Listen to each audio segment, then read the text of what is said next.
ईश्वर जगत को एते प्रेम कले जे से निजर एकमात्र पुत्र को दान कले जेपरि जे केही ताहांगटारे विश्वास करे से अनंत जीवन लाभ करिबो।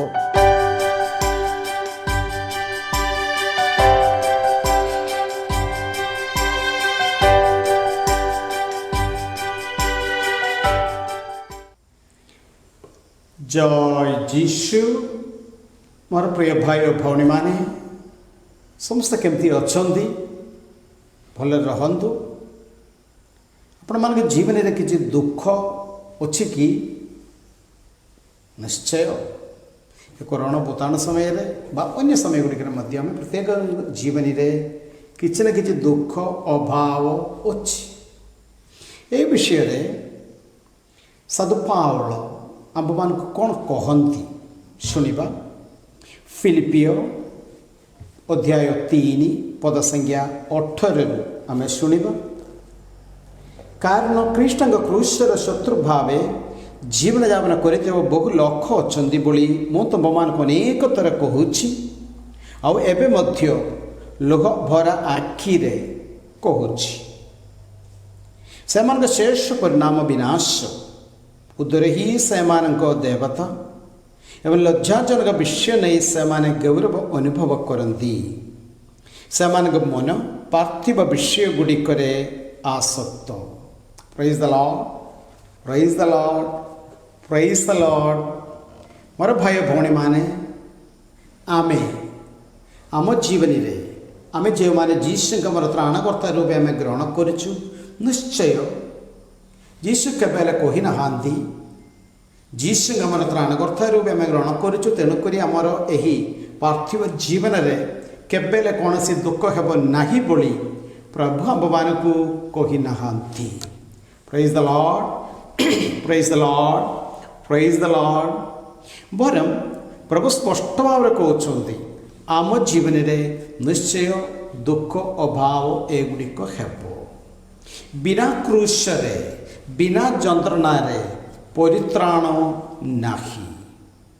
यही दिगरे जीशुंकर मनोभाव आम जीशु आगामी अनुकरण करूँ। ये पृथ्वी आम मान को कौन कहते ता नुहे आम अनेबार जीशु को। जीशु कौन कहते जीवा मातृ समाचार अध्याय 16 पद संज्ञा 21 मातृ 16:21 आम शुणा।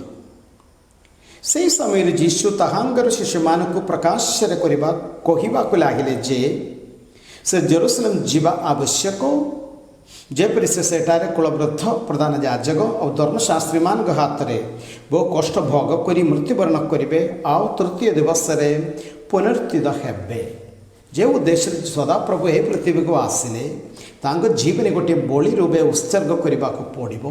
ये विषय गुड़िक प्रेरित मानक से सतर्कवाणी दे पितृता को अलगा डाकी नहीं आपत्ति कहले प्रभु ईश्वर एपरी न करंतु आपण प्रति यहाँ केबे ही न गठु। प्रभु तुम्हें तुम पाए क्रूश मृत्यु नाई प्रभु केबे न हो। जीशुंकर प्रत्युत्तर कौन आम जीवन में जिते बड़े आमे मध्य प्रभु मो जीवन में किसी दुख दरकार नहीं बोली कहला बेले जीशुंकर प्रत्युत्तर कौन शुणा। मातृ 16:23 किंतु से जीशु भूली पड़ी पितर को कहले मो सम्मुखरु घटी जाओ शैतान तुम्हें मोर प्रतिबंधकर कारण तुम्हें ऐश्वर्य विषय चिंता करू नाही बर मानविक विषय चिंता करुच। मो सामने गेट आउट शैतान टिके आगे आका। मातृ समाचार अध्याय 16 पद संज्ञा 16 जिते जीशु पितर प्रकाश कले जीशु को आपण ख्रीष्ट जीवन ईश्वर जीशु ताकू बढ़िया गोटे सर्टिफिकेट देते जनांग पुत्र सीमोन तुम्हें धन्य कारण मांस और रक्त तुम निकट यह प्रकाश कर ना बरम मोर स्वर्गस्थ पिता यह प्रकाश कर ମୁଁ ତୁମକୁ କହୁଛି ତୁମେ ପିତର ଏବଂ ଏହି ପଥର ଉପରେ ମୁଁ ମୋର ମଣ୍ଟଳି ଗଢ଼ିବି। ମାନେ ଯୀଶୁ ଟିକେ ଆଗରେ ଏକା ତାକୁ ବଢ଼ିଆ ଗୋଟିଏ ସାର୍ଟିଫିକେଟ୍ ଦେଲେ। ଆଉ ଏଠି ଆସିଲା ବେଳକୁ ଶୈତାନ ଗେଟ୍ ଆଉଟ୍। କାହିଁକି? ଆମ ଜୀବନରେ ଆସୁଥିବା ପ୍ରତ୍ୟେକ ଦୁଃଖ, ଅଭାବ, କଷ୍ଟ ଏଗୁଡ଼ିକ ସହିବା ପାଇଁ, ଯୀଶୁଙ୍କ କ୍ରୁଶ ସଙ୍ଗେ ଉତ୍ସର୍ଗ କରିବା ପାଇଁ ଆମେ ପ୍ରସ୍ତୁତ ହେବା ଦରକାର ମୋର ଭାଇ ଭଉଣୀମାନେ। ଆଉ ଯୀଶୁ ସ୍ପଷ୍ଟ ଭାବରେ ଏ ବିଷୟ ଆଉ ଥରେ କହୁଛନ୍ତି ବଢ଼ିଆରେ ମାର୍କୋ ସୁସମାଚାର ଅଧ୍ୟାୟ 10 ପଦ ସଂଖ୍ୟା 38ରେ, ଯିଏ ଆପଣ କ୍ରୁଶ ବହନ ନ କରି ମୋର ଅନୁସରଣ କରେ ସେ ମୋର ଯୋଗ୍ୟ ନୁହେଁ। ଯିଏ ଆପଣ କ୍ରୁଶ ବହନ ନ କରି ମୋର ଅନୁସରଣ କରେ ସେ ମୋର ଯୋଗ୍ୟ ନୁହେଁ। ଯଦି କେହି ମୋର ଅନୁସରଣ କରିବାକୁ ଚାହେଁ ସେ ନିଜ କ୍ରୁଶ ବହନ କରି, ଆମ ଜୀବନରେ ଯଥେଷ୍ଟ ଦୁଃଖ, କ୍ରୁଶ ଏଗୁଡ଼ିକ ସବୁ ଅଛି। ଏଗୁଡ଼ିକ ଖୁସିରେ କାହିଁକି ଆମେ କାହାକୁ ଆମେ ଅନୁକରଣ କରୁଛୁ? ଯୀଶୁ। ହେଲେ ସେଇ ପ୍ରଭୁ ଆମର କ୍ରୁଶ ବହନ କରିବା ପାଇଁ ଶକ୍ତି ସେଇ ପ୍ରଭୁ ଆମ୍ଭମାନଙ୍କୁ ଦେବେ। ଆହୁରି ସତ ପାଉଳ ଆମ୍ଭମାନଙ୍କୁ ସ୍ପଷ୍ଟ ଭାବରେ କହନ୍ତି ଫିଲିପିଓ 1:29 କାରଣ ସେ ତୁମ୍ଭମାନଙ୍କୁ ଖ୍ରୀଷ୍ଟଙ୍କଠାରେ କେବଳ ବିଶ୍ୱାସ କରିବା ପାଇଁ ନୁହେଁ ବରଂ ତାଙ୍କ ସକାଶେ ଦୁଃଖ ସହ୍ୟ କରିବା ପାଇଁ ମଧ୍ୟ ସୁଯୋଗ ପ୍ରଦାନ କରିଅଛନ୍ତି। ପ୍ରତ୍ୟେକ ଜଣ ଖ୍ରୀଷ୍ଟିଆନଙ୍କର ଜୀବନ ମାନେ କେବଳ ପ୍ରଭୁଙ୍କଠାରେ ବିଶ୍ୱାସ କରିବା ପାଇଁ ମାତ୍ର ନୁହଁ, କିନ୍ତୁ ତାଙ୍କ ସଙ୍ଗେ ସହିବା ପାଇଁ। ତାହା ଆମ ପ୍ରତ୍ୟେକ ଜଣଙ୍କ ଜୀବନରେ ଅଛି। ପରିବାରରେ ହେଉ, ଅନୁଷ୍ଠାନ ଗୁଡ଼ିକରେ ହେଉ, ଜଣେ ଫାଦରଙ୍କ ଜୀବନରେ ହେଉ, ସେବା ଭକ୍ତିର ଜୀବନରେ ହେଉ, ଆପଣମାନେ ଯେଉଁମାନେ ପାରିବାରିକ ଜୀବନ କରୁଛନ୍ତି ପ୍ରତ୍ୟେକ ଜଣଙ୍କ ଜୀବନରେ ଯଥେଷ୍ଟ ଦୁଃଖ ଅଛି।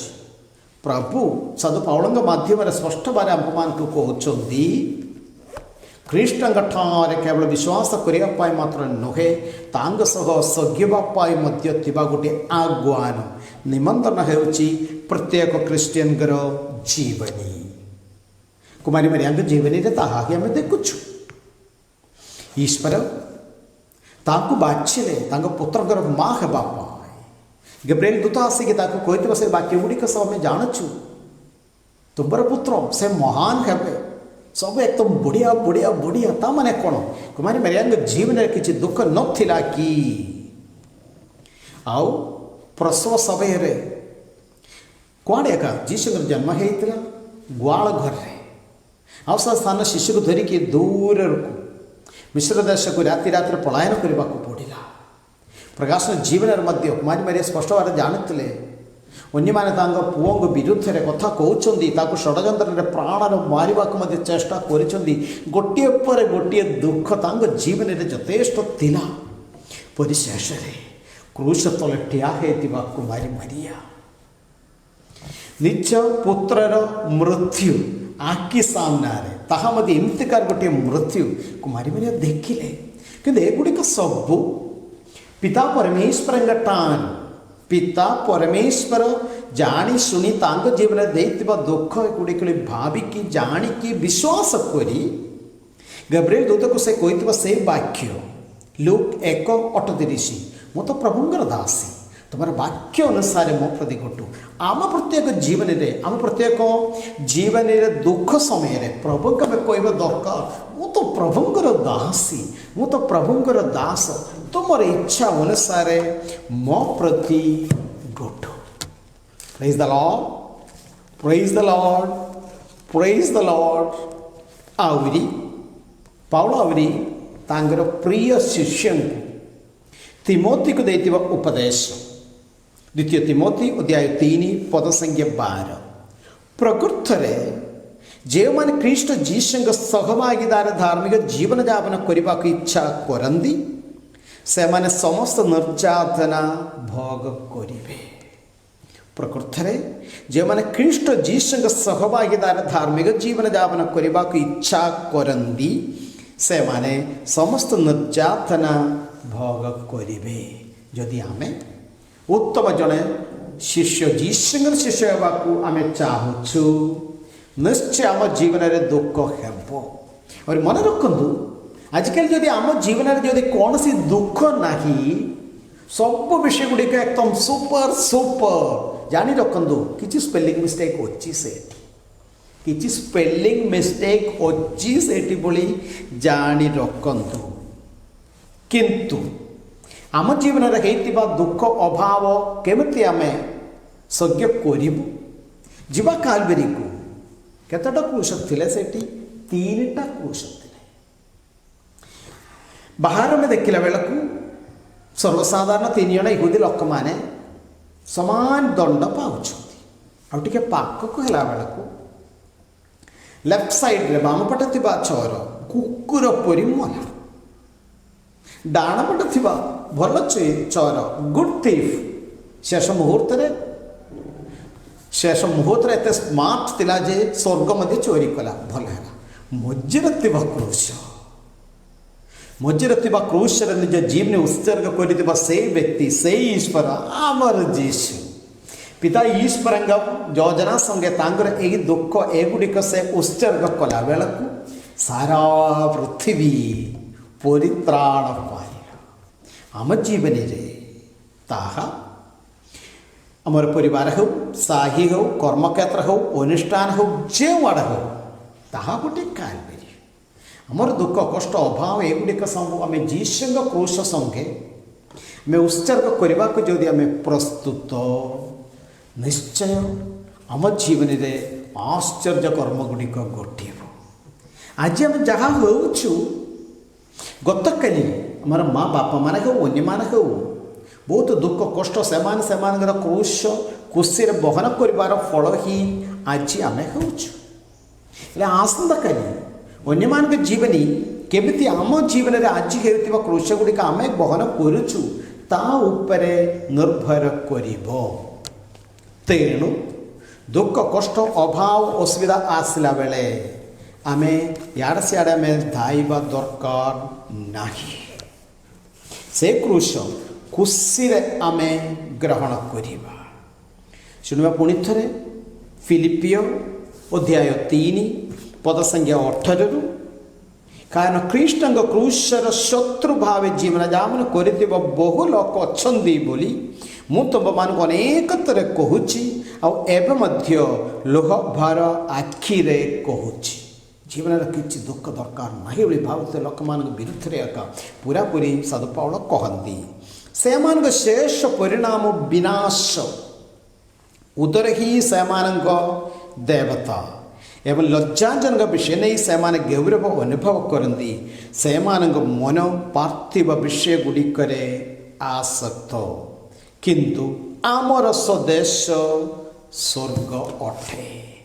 ସେ ସ୍ୱର୍ଗକୁ ନେଇକି ଏ କ୍ଷଣିକ ମାତ୍ର ଜୀବନରେ କେତେ ଦୁଃଖ କଷ୍ଟ ଆସିଲେ ମଧ୍ୟ ଏଗୁଡ଼ିକ ସବୁ ଯୀଶୁଙ୍କ କ୍ରୁଶ ସଙ୍ଗେ ଆମେ ଉତ୍ସର୍ଗ କରିବା। ଯେମିତି ଆମେ ସମସ୍ତେ ଆମ ସମ୍ପର୍କରେ ଆସୁଥିବା ସମସ୍ତେ ଏହି ସାରା ପୃଥିବୀରେ ଥିବା ସମସ୍ତେ ଯେମିତି ଆମେ ସ୍ୱର୍ଗର ଦିନେ ଆମେ ପହଞ୍ଚିବୁ, ସେଠି ଆମେ ପ୍ରଭୁଙ୍କର ସ୍ତୁତି ବନ୍ଦନା ପ୍ରଶଂସା ଆମେ କରିପାରିବୁ। ପ୍ରେଜ୍ ଦ ଲର୍ଡ, ପ୍ରେଜ୍ ଦ ଲର୍ଡ, ପ୍ରେଜ୍ ଦ ଲର୍ଡ। ପ୍ରଭୁ ଆପଣମାନଙ୍କ ସଙ୍ଗେ ରହନ୍ତୁ। ସର୍ବଶକ୍ତିମାନ ପରମେଶ୍ୱର ପିତା ଓ ପୁତ୍ର ଏବଂ ପବିତ୍ର ଆତ୍ମା ଆପଣମାନଙ୍କୁ ଆଶୀର୍ବାଦ କରନ୍ତୁ। ଆମେନ୍। ଜୟ ଯୀଶୁ।